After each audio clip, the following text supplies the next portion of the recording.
সম্মানিত দর্শক শ্রোতা, পরম সৃষ্টিকর্তা যিনি অসীম দয়ালু, শুরু করছি তার নাম। জুলাই মাসে যে বৈষম্য বিরোধী আন্দোলন হয়েছিল, সেখানে যে অপপ্রচার চালিয়েছিল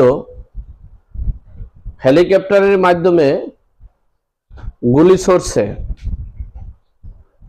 গতকালকে র্যাবের দায়িত্বপ্রাপ্ত কর্মকর্তা স্পষ্ট ভাষায় বলেছেন মিডিয়ার সামনে, এই বৈষম্য বিরোধী আন্দোলনের সময় হেলিকপ্টারের মাধ্যমে যেখানে পানির প্রয়োজন ছিল সেখানে পানি দিয়েছে, যেখানে খাবারের প্রয়োজন ছিল সেখানে খাবার দিয়েছে, যেখানে পুলিশ কর্মকর্তাদেরকে উদ্ধার করা দরকার ছিল সেখান থেকে তাদেরকে উদ্ধার করার জন্যই হেলিকপ্টার ব্যবহার করা হয়েছিল। হেলিকপ্টার থেকে কখনোই কোনো গুলি ছোড়া হয়নি। এরপরে আবু সাইদের মৃত্যুকে নিয়ে যে দেশে একটা অপপ্রচার চালিয়ে দেশটাকে একটা নৈরাজ্য সৃষ্টি করেছে, তারও প্রমাণ মিলেছে। আবু সাইদ যেদিন মৃত্যু হয়েছে তার আগের দিন পুলিশের সাথে সংঘর্ষ, পুলিশকে বেধড়ক পিটাইছে।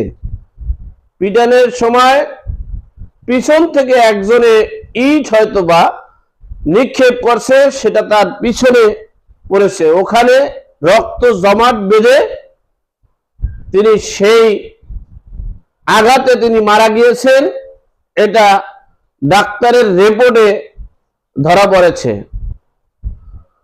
তাহলে এই দেশের সাধারণ জনগণকে বিভ্রান্ত সৃষ্টি করে অপপ্রচার চালিয়ে দেশের একটা যে নৈরাজ্য, দেশের একটা যে জঙ্গির উত্থান ঘটাইছে, এটার প্রমাণ আস্তে আস্তে মিলেছে। আজকে র্যাব সেটা প্রকাশ করেছে, আজকে ডাক্তার সেটা প্রমাণ করেছে। এই আসিফ নজরুল সহ সমন্বয়কারীরা এই দেশে একটা অপপ্রচার চালিয়ে দেশে এই হত্যাকাণ্ড এবং জঙ্গির উত্থান, দেশের স্বাধীনতাকে ধূলিসাৎ করে দিয়েছে।